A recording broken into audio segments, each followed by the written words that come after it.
नमस्कार मेरे प्यारे देशवासियों, वेलकम बैक टू एडिसॉन्स। मैं हूं निखिल। दोस्तों, इससे पिछले वाले सेशन में हम एक्सरसाइज 1.4 से पहले तक का पोर्शन कवर कर चुके थे, जहां पर हमने दोस्तों डिनोमिनेटर को रैशनलाइज कैसे करना है ये देख चुके थे।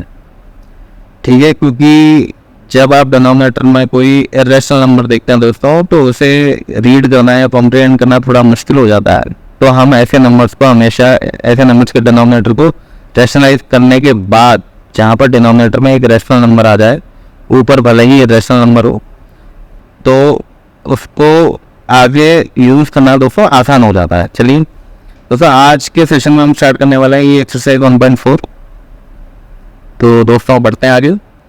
इसमें दोस्तों पहला सवाल जो है, classify the following numbers as rational और इरेशनल। तो दोस्तों इतनी रैशनल और इरेशनल नंबर्स के ऊपर हमने काफ़ी बातें की, और इतनी बातें करने के बाद हमको कम से कम ये तो आ गया है कि किसी भी नंबर को हम देख कर पहचान सकते हैं कि वो रैशनल है या इरेशनल।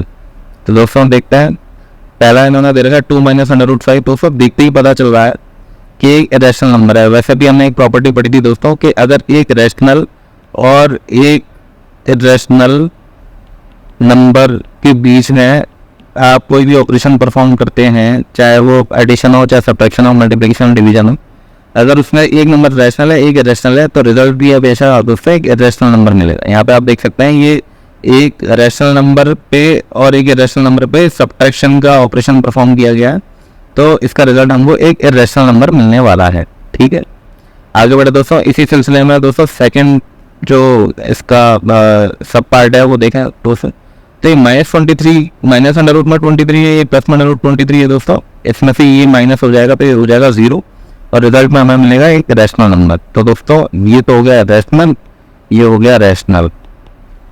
ठीक है दोस्तों, इसमें भी आप देखेंगे अंडर रूट से अंडर रूट 7 जाएगा, आपको मिल जाएगा 2/7, जो कि p/q की फॉर्म है, जहाँ पर p और q दोनों इंटीजर है, q 0 के बराबर नहीं है। तो दोस्तों ये भी एक रैशनल नंबर हो जाएगा।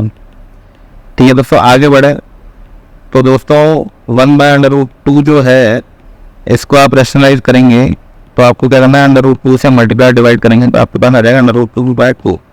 हालांकि ये तो एक रैशनल नंबर है ही है, और इसमें भी आप दोस्तों देख सकते हैं, ये देख के ही पता चल रहा है यहाँ पर एक रैशनल नंबर है और डिवीजन का ऑपरेशन परफॉर्म किया गया है। यहाँ पर एक रैशनल है, एक इरेशनल है, तो इसका रिजल्ट भी हमको दोस्तों इरेशनल मिलने वाला है। और 2π, क्योंकि दोस्तों हम जानते हैं पाई बीइंग एन इरेशनल नंबर, तो 2π भी एक इरेशनल नंबर ही होगा। ठीक है दोस्तों, ये भी हो जाएगा इरेशनल। तो दोस्तों इसको सम अप कर देता है।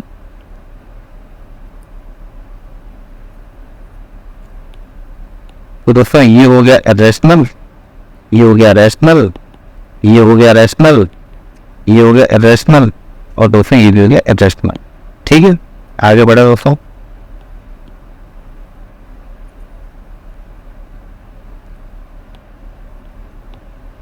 अगला सवाल है दोस्तों हमारा, simplify each of the following expressions.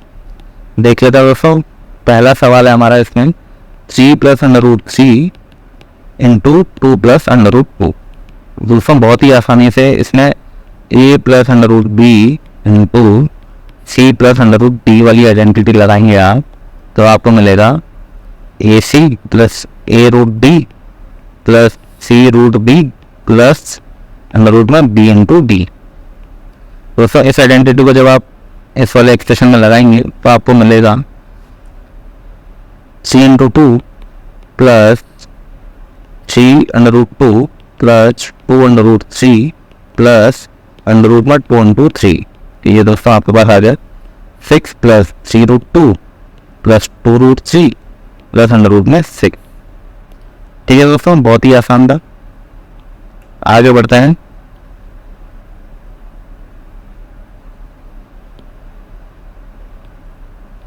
अगला एक्सप्रेशन दोस्तों हमारा 3 + √3 × 3 - √3। दोस्तों यहाँ पर आपकी प्रॉपर्टी लगेगी a + √b × a - √b। ये वाली आइडेंटिटी का आप इस्तेमाल करेंगे तो आपको आंसर में मिलेगा a² - b। यहाँ पर दोस्तों a है 3, b है √3, तो आपके पास आ गया a² यानी 9, b यानी 3, ये आ गया आपके पास 6। ठीक है, अगला दोस्तों a + b का होल स्क्वायर। तो आप जानते हैं ए प्लस बी का होल स्क्वायर होता है A square plus B square plus 2ab। यहाँ पर ए है √5 का स्क्वायर हो जाएगा 5, बी है √2 का स्क्वायर हो जाएगा 2 प्लस 2 अंडर में ए है 5 और बी है 2, ये आ जाएगा दोस्तों 7 प्लस 2√10। ठीक है दोस्तों, अगला है हमारा √5 माइनस √2 प्लस √2। यहाँ पर भी दोस्तों ए प्लस बी ए माइनस बी वाली आइडेंटिटी आप लगाएंगे तो आपको रिजल्ट मिलेगा ए स्क्वायर माइनस बी स्क्वायर। ये आ जाएगा दोस्तों, यहाँ पर ए है √5 और बी है √2, तो आपका आंसर आ जाएगा ए स्क्वायर यानी 5, बी स्क्वायर यानी 2, ये हो जाएगा +3। ठीक है दोस्तों, चलिए आगे बढ़ने से पहले इसकी सफाई कर ली जाए थोड़ी। दोस्तों एक बहुत ही इंटरेस्टिंग सवाल आने वाला है, तो हमारा अगला सवाल है recall pi is defined as the ratio of the circumference से C of a circle to its diameter C D, that is pi equal to C by D. ठीक है, this seems to contradict the fact that pi is irrational. How will you resolve this contradiction? दोस्तों बहुत ही interesting fact आने वाला है दोस्तों। आप जानते हैं कि पाई की जो डेफिनेशन है वो होती है ratio of the circumference of a circle to its diameter. दोस्तों इसको देखकर आपको आभास हो रहा होगा कि ये कहीं ना कहीं आपको P/Q की फॉर्म में नजर आ रहा होगा, और जहां पर भी दोस्तों P/Q की फॉर्म आती है आपका ध्यान जाता है रैशनल नंबर्स पर। तो आपको सर्टेनली देखकर लग रहा होगा कि C/D की फॉर्म में जब लिख रहे हैं हम इसको तो ये एक रैशनल नंबर होना चाहिए, लेकिन फिर भी हम पाई को इरेशनल बोलते हैं, ऐसा क्यों? तो दोस्तों ध्यान देने वाली बात यहाँ पर ये है कि दोस्तों हमने पाई की डेफिनेशन तो बता दी, लेकिन हमने ये डिफाइन नहीं किया कि ये सी और डी जो होंगे यानी जो सर्कमफेरेंस होगा और डायमीटर जो होगा ये दोनों रैशनल नंबर होंगे या नहीं, या फिर ये इंटीजर होंगे या नहीं। दोस्तों क्या आप पूरी विश्वास के साथ कह सकते हैं किसी भी सर्कल का जो सर्कमफेरेंस है वो एक इंटीजर ही होगा, या उसकी डायमीटर जो है वो एक इंटीजर का फॉर्म ही होगी? और चलिए दोस्तों एक बार को हम मान लेते हैं कि चलिए इंटीजर ना हो तो क्या ये रैशनल नंबर होना ज़रूरी है? तो दोस्तों आपको एक बात बता दूं, सर्टेनली अगर किसी भी सर्कल में अगर उसका जो डायमीटर है ना दोस्तों वो अगर एक रैशनल नंबर होगा तो आप उसकी सर्कमफेरेंस जब निकालेंगे तो दोस्तों वो हमेशा एक इरेशनल नंबर ही आएगा। आप उसका सर्कमफेरेंस जो है वो एक रैशनल नंबर की फॉर्म में नहीं निकाल सकते दोस्तों। या तो किसी भी सर्कल में उसकी डायमीटर जो है वो इरेशनल फॉर्म होगी, या फिर उसका जो सर्कमफेरेंस है वो इरेशनल फॉर्म लेगा दोस्तों। या तो सी इरेशनल होगा या फिर डी इरेशनल होगा, या फिर दोनों भी इरेशनल हो सकते हैं दोस्तों। ठीक है, तो ध्यान रखिएगा किसी भी सर्कल का सर्कमफेरेंस निकालने के लिए दोस्तों हम पाई का इस्तेमाल करते हैं, लेकिन उसमें पाई की हम अप्रोक्सीमेट वैल्यू इस्तेमाल करते हैं दोस्तों, क्योंकि हम ये एस्टैब्लिश कर चुके हैं कि पाई जो होता है वो सर्कमफेरेंस और डायमीटर का रेशियो होता है दोस्तों। तो इस फॉर्मूले को हम सर्कमफेरेंस निकालने के लिए इस्तेमाल करते हैं दोस्तों, ना कि पाई की वैल्यू निकालने के लिए। ठीक है दोस्तों, क्योंकि आप देखिए किसी भी सर्कल का सर्कमफेरेंस दोस्तों बिना इस फॉर्मूले के आप निकाल के देखेंगे अगर, तो दोस्तों इसका और कोई तरीका नहीं है। या फिर फॉर एग्जांपल इसका एरिया अगर आप निकालेंगे, एरिया का फॉर्मूला होता है πr², तो दोस्तों यहाँ पर भी पाई की वैल्यू आपको चाहिए, बिना पाई के आप ए नहीं निकाल सकते, एरिया नहीं निकाल सकते। और सर्कमफेरेंस निकालने के लिए दोस्तों जब आप इसको सर्कमफेरेंस निकालने की कोशिश करेंगे तो दोस्तों कई लोगों ने, कई मैथमेटिशियंस हैं, पुराने मैथमेटिशियंस ने इसके लिए ट्राई किया है दोस्तों। उन्होंने कई तरीके इजाद किए हैं इस सर्कमफेरेंस को निकालने के लिए, ताकि उस सर्कमफेरेंस को डायमीटर से डिवाइड करके पाई की वैल्यू निकाल सकें। तो दोस्तों कई मैथमेटिशियंस ने पाई की वैल्यू यहाँ से निकालने की कोशिश की है, ना कि इसका सर्कमफेरेंस जो है वो पाई से निकालने की कोशिश। दोस्तों इस पाई का इस्तेमाल तो हम लोग यानी जो स्टूडेंट्स हैं वो करते हैं, लेकिन यहाँ सी को ओरिजिनली यानी पाई, अगर आपको पाई की वैल्यू ही ना मालूम हो दोस्तों, आप फर्ज कीजिए या इमेजिन कीजिए दोस्तों पाई की वैल्यू आपको मालूम ही नहीं है। अगर आपको पाई की वैल्यू फर्स्ट टाइम पाई की वैल्यू निकालनी हो तो आप क्या करेंगे दोस्तों? मान लीजिए आपने कोई सर्टेन डायमीटर यानी 2 सेंटीमीटर डायमीटर का कोई सर्कल बनाया, तो दोस्तों पाई की वैल्यू निकालने के लिए फर्स्ट ऑफ ऑल आपको इसका सरकमफेरेंस निकालना पड़ेगा किसी और तरीके से। तो दोस्तों ऐसा ही तरीका कई मैथमेटिशियंस ने इस्तेमाल किया है, कई तरीके इस्तेमाल किए हैं। उनमें से एक प्रमुख नाम है आर्किमिडीज का। दोस्तों आर्किमिडीज ने क्या किया, कुछ एक तरीका उन्होंने सोचा दिमाग में। उन्होंने क्या किया कि एक पॉलीगन बनाया जो कि इस सर्कल के अंदर इंस्क्राइब्ड है, ठीक है। सपोज उसकी n नंबर ऑफ साइड्स हैं। दोस्तों कोई भी एक पॉलीगन है, एक डेफिनेट पॉलीगन होगा तो उसकी दोस्तों एक सर्टेन लेंथ की साइड होगी। रेगुलर पॉलीगन अगर है तो उसकी सारी साइड्स बराबर होंगी, और उन साइड्स के आधार पे दोस्तों इसके लिए हमारे पास कई सारे फॉर्मूले हैं। ये दोस्तों एक फाइनाइट फिगर है, एक डेफिनेट फिगर है, तो इसलिए हम क्या है कि इसका एरिया या इसकी सरकमफेरेंस इजीली निकाल सकते हैं। तो दोस्तों आर्किमिडीज ने क्या किया, उसने एक पॉलीगन लिया और एक पॉलीगन सर्कल के अंदर लिया और एक पॉलीगन सर्कल के बाहर लिया दोस्तों, जहाँ पर दोस्तों इसने क्या किया, बहुत ही क्लोज पॉलीगन बनाए ये, जिससे क्या है कि ऐसा लगे कि जो सर्कल है वो इन दो पॉलीगन्स के बीच में है। तो दोस्तों यहाँ से उसने क्या किया कि जो बड़ा पॉलीगन है उसका सरकमफेरेंस निकाला, उसमें से छोटे पॉलीगन का सरकमफेरेंस निकाला, और दोस्तों इन सरकमफेरेंस के बीच में उसने कोई वैल्यू ली और उसको इस सर्कल का सरकमफेरेंस एज्यूम करने के बाद उसने यहाँ से पाई की एक अप्रोक्सीमेट वैल्यू फाइंड करने की कोशिश की थी दोस्तों। हालांकि ये थोड़ी इसकी हिस्ट्री अगर आप पढ़ेंगे दोस्तों बहुत ही ज़्यादा इंटरेस्टिंग है और इन डेप्थ में आपको और भी कुछ जानने को मिल सकता है, लेकिन मैंने आपको एक ब्रीफ आइडिया देने के लिए ये सारी कहानियाँ डिस्कस की है ताकि आपको इसकी इम्पोर्टेंस समझ में आए दोस्तों। ध्यान दीजिएगा, बहुत ही इंपॉर्टेंट सवाल है दोस्तों। ऐसे सवाल ही आपको अलग दिशा में सोचने के लिए प्रेरित करते हैं दोस्तों। ऐसे क्वेश्चंस ही होते हैं जिन पर अगर आप गौर करेंगे तो आप कुछ ऐसा अचीव कर सकते हैं जो हर स्टूडेंट अचीव नहीं कर पाता है। ठीक है दोस्तों, इसकी चर्चा हमने काफ़ी गहराई में कर ली है। आई थिंक इस लेवल पे इतनी चर्चा इनफ होगी। चलिए आगे बढ़े दोस्तों। आगे बात की गई है represent under root 9.3 on the number line. दोस्तों बहुत ही आसान है, इसके लिए हम शीट खोल लेते हैं। दोस्तों पूछा है represent under root 9.3 on the number line. दोस्तों इसके लिए हमने ज्योमेट्रिकल कंस्ट्रक्शन देखी थी इससे पहले वाले सेशंस में दोस्तों, जहाँ हमने क्या किया था 9.3 लेंथ की हमने एक लाइन ड्रॉ की जिसकी लेंथ 9.3 है। इसमें हमने यूनिट लेंथ की एक लाइन सेगमेंट और ऐड किया, और दोस्तों इसका यानी 9.3 बाय 1 वो बाय 2 सॉरी 9.3 प्लस 1 बाय 2 ये मानकर ये होगा दोस्तों 10.3 बाय 2 यानी कि 5.15। ठीक है दोस्तों, यहाँ से यानी इनका सेंटर पॉइंट लिया दोस्तों हमने एक सेमी सर्कल ड्रॉ किया था। ये थोड़ा सही नहीं बना, इसको हम दोबारा ड्रॉ कर लेते हैं दोस्तों। मान लीजिए ये एक सेमी सर्कल है, ठीक है दोस्तों, जहाँ पर ये जो है मान लीजिए ओ है, ये ए है, ये बी है और ये सी है।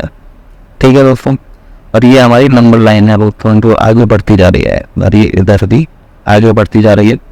अब इसमें दोस्तों हमने क्या किया था, ये ए बी ली थी 9.3 लेंथ की और बी सी हमने ली यूनिट लेंथ का, और दोस्तों यहाँ हमने एक बी से एक परपेंडिकुलर ड्रॉ की थी इस नंबर लाइन के ऊपर परपेंडिकुलर हमने ड्रॉ की थी जो कि इस सेमी सर्कल को डी पर काट रही थी दोस्तों। अब ध्यान देने वाली बात ये दोस्तों, ये ज्योमेट्रिकल कंस्ट्रक्शन हमने किया था और यहाँ से हमने बी डी जो है वो निकाला था, अंडर रूट 9.3। दोस्तों इसका प्रूफ या इसको समझने के लिए आप पुराने सेशंस इस्तेमाल कर सकते हैं दोस्तों। यहाँ पुराने सेशन में मैंने बहुत डिटेल से इसको डिस्कस किया था। और ये दोस्तों बी डी जो है इसका जब प्रोजेक्शन आप नंबर लाइन पे लेंगे ना दोस्तों, यानी इसको थोड़ा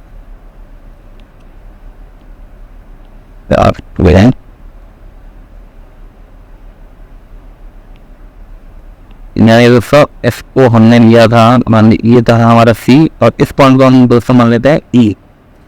तो ये जो ओ है दोस्तों ये हमारा 0 पर है,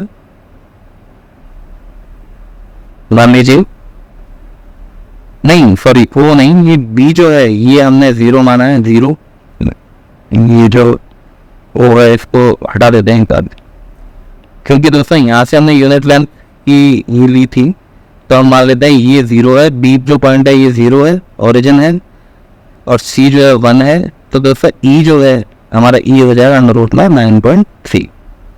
ठीक है दोस्तों, बहुत ही आसान है। हालांकि दिखने में ये ई ऐसा लग रहा है कि ये 1 और 2 के बीच में लाई करेगा, पर दोस्तों ये इसकी वैल्यू कहीं आगे जाके आएगी, ये कहीं आएगा यहाँ पर। प्रैक्टिकली जब आप इसको ड्रॉ करेंगे दोस्तों, मैंने तो एक अप्रॉक्सीमेट ड्राइंग बनाई है इसकी, लेकिन जब आप एग्जैक्ट मेजरमेंट से इसको ड्रॉ करेंगे तो दोस्तों आप देखेंगे कि ई कहीं इधर लाई करेगा दोस्तों। ये होगा 3 पॉइंट, ये होगा ई जो होगा दोस्तों ये होगा 3 से बड़ा, ई इज ग्रेटर देन 3। ठीक है दोस्तों, चलिए आगे बढ़ते हैं। अगला क्वेश्चन है दोस्तों हमारा, rationalise the denominators of the following. दोस्तों बहुत ही आसानी से हो जाएंगे सारे सवाल। तो 1/√7 को इसको रैशनलाइज आपको करना है, आप √7 से डिनोमिनेटर को रैशनलाइज करना है, √7 से मल्टीप्लाई डिवाइड कर देंगे आप, तो आपको मिल जाएगा √7/7 हो गया रैशनलाइज। सेकंड है दोस्तों हमारा 1/√7 माइनस √6। दोस्तों याद कीजिए पिछले सेशन हमने क्या किया था, ए प्लस बी इंटू ए माइनस बी वाली प्रॉपर्टी लगाई थी, इसके लिए हमने इसको इस तरीके से मल्टीप्लाई डिवाइड किया था दोस्तों। अब हमें क्या मिल जाएगा यहाँ पर √7 प्लस √6 अपॉन में ए माइनस बी इंटू ए प्लस बी हो जाएगा ए स्क्वायर माइनस बी स्क्वायर, यानी कि √7 प्लस √6/1, यानी कि √7 प्लस √6। ठीक है दोस्तों, आगे बढ़ते हैं।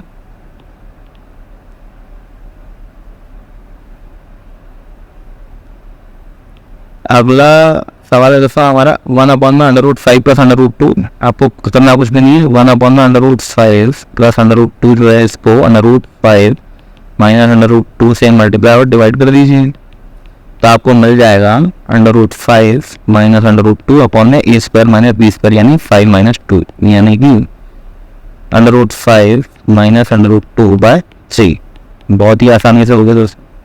अगला जो है हमारा 1/√7 माइनस 2, तो इसमें आपको क्या करना है, 1/√7 minus 2 into √7 plus 2 upon √7 plus 2, यहाँ से आपको मिल जाएगा दोस्तों √7 प्लस 2 अपॉन में 7 माइनस 4, क्योंकि √7 का स्क्वायर 7 और 2 का स्क्वायर 4, यहाँ से आपको आंसर मिल जाएगा दोस्तों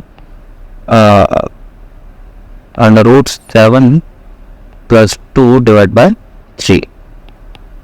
ठीक है दोस्तों, बहुत ही आसानी से आप देखेंगे, आपने अगर पुराने सेशन दोस्तों ध्यान से किए हैं तो आप इन सवालों को बहुत ही इजीली कर लेंगे दोस्तों।